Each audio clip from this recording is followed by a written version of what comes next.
আসসালামু আলাইকুম। কেমন আছেন সবাই? আশা করি সবাই ভালো আছেন। আমরা যারা ইন্টারমিডিয়েটের স্টুডেন্ট আছি, এদের জন্য একটা আতঙ্কের নাম হচ্ছে আইসিটি। আইসিটির ৩য় অধ্যায়। তো ৩য় অধ্যায়ে মূলত হচ্ছে আমরা বিভিন্ন ধরনের সংখ্যা নিয়ে কাজ করি। সংখ্যা পদ্ধতি আছে, লজিক গেট আছে। তারপরে হচ্ছে সেখানে সার্কিট ডিজাইনিং আছে। বিভিন্ন বিষয় আছে। তো এই বিষয়গুলো আমাদের কাছে খুবই কঠিন মনে হয় এবং আমরা অনেকে এই বিষয়টা এড়িয়ে যাই। তো আজকে আমরা এইচএসসির আইসিটি বইয়ের ৩য় অধ্যায়ের একটা পদ্ধতি নিয়ে, সংখ্যা পদ্ধতি নিয়ে আজকে আমরা আলোচনা করব এবং চেষ্টা করব একটা ভিডিওতে সংখ্যা পদ্ধতি সম্পর্কে সব কিছু আপনাদেরকে ক্লিয়ার করে দিতে। তো চলুন শুরু করা যাক। তো সংখ্যা পদ্ধতি আসলে জিনিসটা কি? তো গণিত, আমরা দেখুন আমাদের মনের ভাবকে প্রকাশ করার জন্য আমরা ভাষা ব্যবহার করি। ভাষার সাহায্যে আমরা কি করি? আমরা আমাদেরকে মনের ভাষা প্রকাশ করি। ঠিক আছে? তাহলে মনের ভাব প্রকাশ করার জন্য ভাষা খুবই গুরুত্বপূর্ণ একটা জিনিস। যে কোনো বিষয় প্রকাশ করার জন্য ভাষা খুবই একটা গুরুত্বপূর্ণ। তাহলে ভাষা আমাদের খুবই গুরুত্বপূর্ণ একটা বিষয়। তো ভাষার সাহায্যে আমরা কি করি? মনের ভাব প্রকাশ করি। পৃথিবীতে ভাষা আছে প্রায় ৭,০০০-এর উপরে। ঠিক আছে? প্রায় ৭,০০০-এর উপরে ভাষা আছে। তো এই সকল ভাষায় আসলে মানুষ কথা বলে, মনের ভাব প্রকাশ করে। ঠিক আছে? তার ভিতরে বাংলা ভাষাও একটা অন্যতম। বাংলা ভাষার অবস্থান পৃথিবীতে অষ্টম বৃহত্তম ভাষা। তো ঠিক তেমনি বিজ্ঞানের ভাষা হচ্ছে গণিত। বিজ্ঞানকে যদি আপনি প্রকাশ করতে চান তাহলে সেটাকে আপনাকে অবশ্যই গণিতের সহায়তা নিতে হবে। অর্থাৎ তাহলে আমরা বলতে পারি বিজ্ঞানের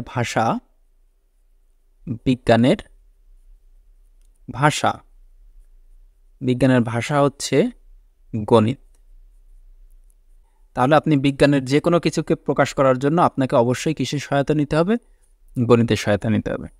তাহলে যদি আমরা গণিতটা ভালো করে না বুঝি তাহলে আমাদের কাছে আমরা আসলে বিজ্ঞানের বিষয়গুলোকে আমরা প্রকাশ করতে পারবো না। তাহলে দেখুন প্রত্যেকটা ভাষার প্রকাশ করার জন্য অর্থাৎ লিখিত রূপ আছে, প্রত্যেকটা ভাষারই লিখিত রূপ। অর্থাৎ আমরা যখন মুখে বলি তখন সেটাকে আমরা মুখের ভাষায় সেটাকে প্রকাশ করি। কিন্তু যদি আমরা সেটাকে লিখতে চাই তাহলে অবশ্যই আমাকে অক্ষরের সহায়তা নিতে হয়। তাহলে বাংলা ভাষায় অক্ষর আছে। বাংলা ভাষায় আমরা সবাই জানি বাংলা ভাষা এর অক্ষর সংখ্যা হচ্ছে 50টি অক্ষর আছে। ঠিক আছে? অক্ষর আমাদের বাংলা ভাষায় 50টি অক্ষর আছে। ঠিক আছে? যেমন হচ্ছে আমরা জানি অ, আ, এগুলো হচ্ছে অক্ষর, অর্থাৎ ধ্বনি প্রকাশের যে অক্ষরগুলা। তারপর হচ্ছে ক, খ, এগুলো সবই হচ্ছে কি আমাদের বাংলা ভাষার অক্ষর। অর্থাৎ আপনি যখন এটাকে লিখিত আকারে রূপ দিবেন, আপনার ধ্বনিটাকে আমরা যখন প্রকাশ করতে চাই তখন আমরা অক্ষরের সহায়তা নিই। ঠিক তেমনি যেহেতু আমরা বলতেছি গণিত হচ্ছে একটি ভাষা, গণিত যেহেতু একটি ভাষা সেহেতু গণিতেরও কি আছে? গণিতেরও কিছু অক্ষর আছে। তাহলে গণিত যেহেতু ভাষা সেহেতু গণিতের আমাদের কি আছে? গণিতেরও অক্ষর থাকবে। সেটাকে যখন আমরা প্রকাশ করতে যাব তখন সেটাতে আমাদের অক্ষর লাগবে। তাহলে সেই অক্ষরগুলা আমরা সবাই মোটামুটি জানি। 0, 1, 2, 3, 4, 5, 6, 7, 8, 9। তাহলে এই যে আমরা যে অক্ষরটা, এই যে আমরা 10টা যে অক্ষর দেখলাম, তো এই 10টা অক্ষর আমরা প্রত্যেকটা ভাষার, যেহেতু দেখেন আমাদের বাংলাদেশের কথাই ধরি, বাংলা ভাষায় বাংলাদেশে দেখেন এক এক অঞ্চলের মানুষ এক এক রকম ভাষায় কথা বলে। যেমন আপনি যদি বরিশালে যান দেখবেন বরিশালের মানুষ এক ধরনের উচ্চারণে কথা বলতেছে। আপনি যদি চট্টগ্রামে যান চট্টগ্রামের মানুষজন আরেক রকমের কথা বলতেছে। সিলেট অঞ্চলে যান আপনি সিলেটের ওইদিকে আরেক রকমের কথা বলতেছে। কিন্তু তাদের মূল ভাষা কি? মূল ভাষাটা কিন্তু বাংলা। ঠিক আছে? তাহলে সবারই মূল ভাষা হচ্ছে বাংলা, কিন্তু আমরা উচ্চারণটা করতেছি এক একটা এক এক রকমভাবে। তাহলে এইটা আমাদের মূল ভাষা, যে এইখানে আমরা যেটা সবসময় স্ট্যান্ডার্ড যে ভাষাটা ব্যবহার করি। তো দেখেন হ্যাঁ, আমাদের বাংলা ভাষায় কিন্তু একটা স্ট্যান্ডার্ড ভার্সন আছে, ঠিক আছে? তো এই স্ট্যান্ডার্ড ভার্সনে আপনি যখন কথা বলবেন, আপনি ধরুন আপনি হচ্ছে বরিশালে গেলেন, বরিশালে যে আপনি বা চিটাগাঙে গেলেন, যে আপনি যদি স্ট্যান্ডার্ড বাংলা ভাষায় কথা বলেন, তাহলে আপনি কিন্তু ওই জিনিসটা তাদেরকে প্রকাশ করতে পারবেন। অনেকে আছে যে চিটাগাঙের ভাষাটা অনেকে বোঝে না। দেখা যাচ্ছে আপনি চিটাগাঙের ভাষা, আপনি খুলনা অঞ্চলের মানুষের কাছে চিটাগাঙের ভাষায় কথা বলতেছেন, তখন কিন্তু অনেকে এই ভাষাটা বোঝে না। আপনি চিটাগাঙের ভাষা আপনি দিনাজপুরের লোকজনের সাথে আপনি ওই ভাষায় কথা বলতেছেন, তো দেখা যাচ্ছে অনেকে কিন্তু এই ভাষাটা বুঝবে না। কেন বুঝবে না? কারণ ওখানে উচ্চারণের পার্থক্য আছে। তো আসলে কিন্তু সে কিন্তু বাংলায় কথা বলতেছে, কিন্তু উচ্চারণের পার্থক্যের কারণে আমরা কি হচ্ছে তাদের ভাষাটা বুঝতে পারতেছি না, ঠিক আছে? তাহলে এই এক এক অঞ্চলের উচ্চারণের প্রেক্ষিতে আমরা আলাদা আলাদা রকমভাবে নাম দিতে পারি। তাহলে ভাষার যে স্ট্যান্ডার্ড যে ফরম্যাটটা আছে, সেই ফরম্যাটটা সমস্ত জায়গায় সমস্ত দেশেই সবাই কিন্তু ওই ভাষাটা, স্ট্যান্ডার্ড যে ভাষাটা আছে সেটা কিন্তু সবাই বুঝে। ঠিক তেমনি গণিত যেহেতু একটি ভাষা, তাহলে এই গণিতের ভাষার এই অক্ষরগুলো ব্যবহার করে যদি আমরা কোনো একটা সংখ্যাকে প্রকাশ করি বা কোনো কিছুকে যদি আমরা প্রকাশ করি, তখন সেটা হবে স্ট্যান্ডার্ড ভাষা। তাহলে ওই স্ট্যান্ডার্ড ভাষাটা আপনি পৃথিবীর যে কোনো জায়গায় যে যদি ওটা ব্যবহার করেন, তাহলে ওটা খুব সহজেই তারা সবাই বুঝে নিতে পারবে। তাহলে এই স্ট্যান্ডার্ড ভাষাটাকে আমরা নাম দেব হচ্ছে, স্ট্যান্ডার্ড ভাষাটার নাম হচ্ছে ডেসিমেল সংখ্যা পদ্ধতি। ডেসিমেল, যেটার বাংলা যদি আমরা করি তাহলে হচ্ছে দশমিক সংখ্যা পদ্ধতি, ঠিক আছে? তাহলে এই যে ফরম্যাটটা আছে, স্ট্যান্ডার্ড যে ফরম্যাটটা, সারা বিশ্বে এটা হচ্ছে স্ট্যান্ডার্ড, এই ফরম্যাটে সব কিছুই ব্যবহার করা হয়। অর্থাৎ আপনি হিসাব নিকাশ, আপনি ওজন মাপা, আঙ্কে দূরত্ব মাপা, যে কোনো কিছু আপনি প্রকাশ করবেন যখন স্ট্যান্ডার্ড ভাষায়, সেটা হচ্ছে ডেসিমেল সংখ্যা পদ্ধতি বা দশমিক সংখ্যা পদ্ধতি। আচ্ছা, এখন ওই যেটা বললাম যে আঞ্চলিক ভাষায় বিভিন্ন জিনিস বিভিন্ন রকমভাবে বলা হয়। যেমন দেখুন, আমরা স্ট্যান্ডার্ড ভাষায় আমরা অনেক সময় নৌকা বলে থাকি, নৌকা।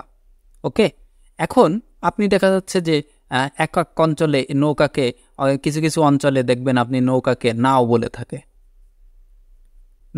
থাকে। তাহলে দেখুন, স্ট্যান্ডার্ড ভাষা যখন আমরা নৌকা বলতেছি, তখন আমাদের অনেকগুলো অক্ষর এখানে ব্যবহার হচ্ছে, দন্তন্য, ক, ঔকার, ঠিক আছে, আকার, অনেক কিছু ব্যবহার হচ্ছে। কিন্তু যখন আপনি আঞ্চলিক একটা ভাষায় যাচ্ছেন, তখন দেখুন ওইটার সংখ্যাটা কমে আসতেছে, অক্ষরের সংখ্যাটা কমে আসছে, নাও, ঠিক আছে? তো কিন্তু সে কিন্তু বাংলায় বলছে, সে কিন্তু বাংলায় সব কিছু বলতেছে, বাট আপনার অঞ্চলভেদে এক একটা উচ্চারণটা এক এক রকম হয় এবং অক্ষরেরও কী হয়, কম বেশি হতে পারে। যেমন এই যে আমরা একটা স্ট্যান্ডার্ড উদাহরণটা আমরা একটু দেখলাম, এটাই এখন আপাতত মাথায় আসছে, তাই আমি এটা লিখলাম। আরও অন্যান্য জিনিস থাকতে পারে, যেগুলো আছে সেগুলো আপনারা কমেন্টে জানাতে পারেন, যে এক এক অঞ্চলে নৌকাকে আর কি কি নামে ডাকা হয়, ঠিক আছে? এটা আপনারা কমেন্টে জানাইতে পারেন।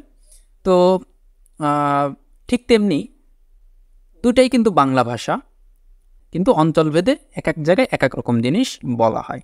ঠিক তেমনি আমরা স্ট্যান্ডার্ড ভাষা যেটা দেখলাম ডেসিমেল বা দশমিক সংখ্যা পদ্ধতি, তো এইটার যদি আমরা আরেকটু অন্য ফরম্যাটে লিখি, অর্থাৎ এই অক্ষরগুলোর ভিতর থেকে আমরা শুধুমাত্র দুইটা অক্ষর ব্যবহার করব, 0 এবং 1।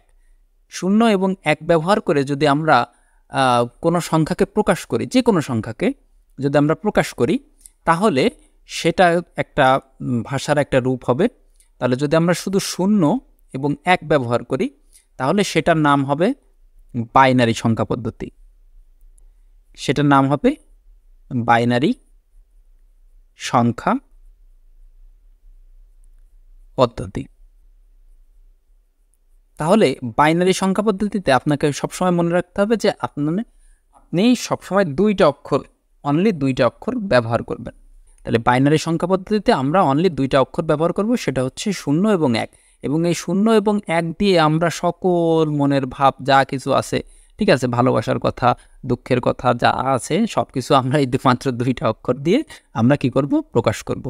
ওকে, তাহলে বাইনারি সংখ্যা পদ্ধতিতে আমাদের অক্ষর হচ্ছে 2টা, 0 এবং 1।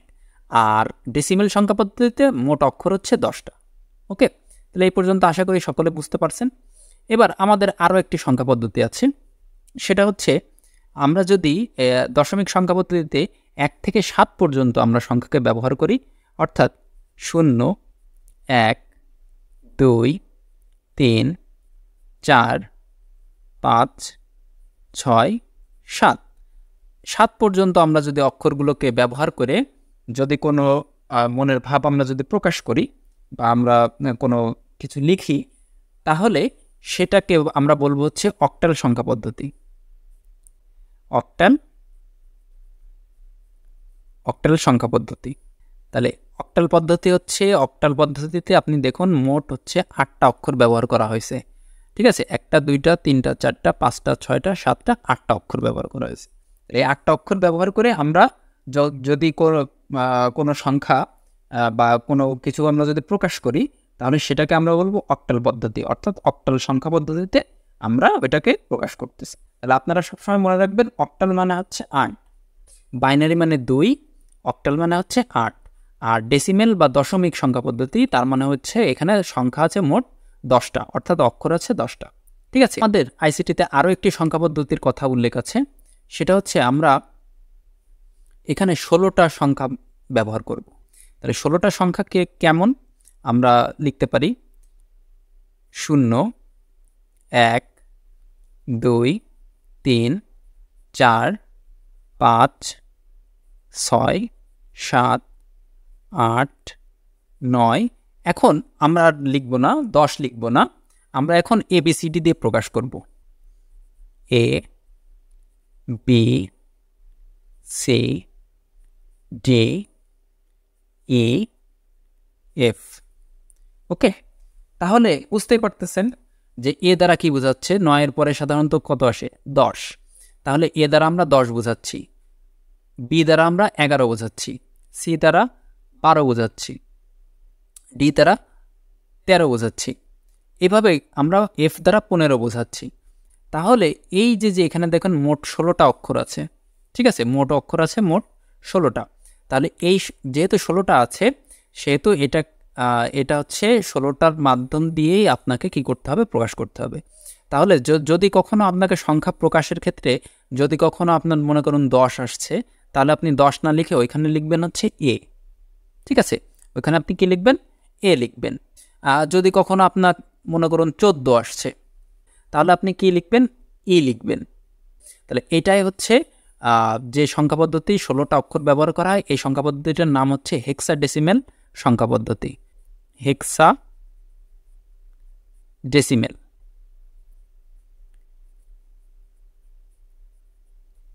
ওকে, আমার হাতের লেখা একটু বাজে, আশা করি একটু কষ্ট করে বুঝে নেবেন। ঠিক আছে, তো হেক্সাডেসিমেল মানে হচ্ছে 16। হেক্সা শব্দটার অর্থ হচ্ছে 6, হেক্সা শব্দটার অর্থ হচ্ছে 6। আর ডেসিমেল মানে আগেই বলছি আমরা দশমিক বা 10। ডেসিমেল সংখ্যা পদ্ধতিটার নাম হচ্ছে দশমিক বা 10। সেহেতু দেখুন 10 এবং হচ্ছে 6, তাহলে 10 আর 6 কত হয়, 16। তাহলে এখানে মোট 16টা অক্ষর আছে। তাহলে আশা করি সকলে পেরেছেন যে সংখ্যা পদ্ধতিটা আসলে কীভাবে কাজ করে। এটা একটা ভাষার মতো। তো আমরা যদি কোনো একটা সংখ্যা এরকম লিখি, তাহলে আমরা একটা এক্সাম্পল দেখি। ধরেন আপনি লিখলেন 786। 786। তাহলে দেখুন 786 যে সংখ্যাটা আমরা লিখলাম, তো এই সংখ্যাটা হচ্ছে এখন আমরা দশমিক সংখ্যা পদ্ধতিতে লিখেছি। তো 786কেই যদি আমরা বাইনারিতে প্রকাশ করতে চাই, তো দেখুন 786 আমরা এখন দশমিক সংখ্যা পদ্ধতিতে লিখেছি। তো এটাকে যদি আমরা বাইনারিতে লিখতে চাই, তাহলে আমাদের আসবে 1 1 0 0 0 1 0 0 1 0। ঠিক আছে, তাহলে দেখুন এখানে বাইনারিতে আমরা শুধুমাত্র 2টা সংখ্যাই কিন্তু ব্যবহার করছি, 0 এবং 1, তাছাড়া কিন্তু কিছুই ব্যবহার করি নাই। তাহলে আমাদের 786 কিন্তু ঠিকই আছে, বাট সেটা যখন আমরা বাইনারিতে নিয়ে যাচ্ছি, তখন দেখুন আমাদের শুধুমাত্র 2টা অক্ষর ব্যবহার করে আমরা 786কে লিখে ফেলেছি। ঠিক আছে? তাহলে এটা একটা ভাষার মতো, সেভাবে আমরা চিন্তা করি। তাহলে 786কে যদি আমরা অক্টাল সংখ্যা পদ্ধতিতে লিখি তাহলে আমাদের কেমন আসবে? তাহলে আমাদের আসবে হচ্ছে এরকম 1422। 1422 এটা হচ্ছে অক্টালে লিখেছি কিন্তু আমরা। ঠিক আছে? এটাকে অনেকে দশমিক সংখ্যা পদ্ধতি, ডেসিমেল সংখ্যা পদ্ধতিকে এবং অক্টাল সংখ্যা পদ্ধতিকে 2টাকে গুলিয়ে ফেলেন। তো আসলে আমরা পরবর্তী ভিডিওতে এই সকল বিষয়গুলো নিয়ে আলোচনা করব যে কীভাবে সহজে একটা দশমিক থেকে আমরা কীভাবে অক্টালে বা বাইনারিতে কনভার্ট করতে পারি খুব সহজেই। সেই পদ্ধতিটা আমরা পরবর্তী ভিডিওতে দেখব। তো আশা করি সকলে বুঝতে পারছেন। যদি আমরা হেক্সাডেসিমেলে লিখতে চাই, ঠিক আছে, 786কে, তাহলে আমরা হেক্সাডেসিমেলে কেমন পাবো? তাহলে হেক্সাডেসিমেলে আমরা পাবো 312। ওকে, হেক্সাডেসিমেলে যদি আমরা লিখি তাহলে আমরা পাবো 312। না, আশা করি সকলে বুঝতে পারছেন যে কিভাবে আমরা সংখ্যা পদ্ধতিটা ইউজ করি এবং এটা একটা ভাষার মতো। তো এই ভাষাটাকে ব্যবহার করে আমরা বিভিন্ন ধরনের জিনিসকে আমরা প্রকাশ করতে পারি, বিভিন্ন সংখ্যার মানকে আমরা প্রকাশ করতে পারি। তো ভিডিওটা যদি ভালো লাগে তাহলে ভিডিওটিতে একটি লাইক করবেন এবং আমাদের ছোট্ট চ্যানেলটি সাবস্ক্রাইব করবেন এরকম আরও ভিডিও পেতে। তো ভালো থাকবেন সবাই, কথা হবে পরবর্তী ভিডিওতে।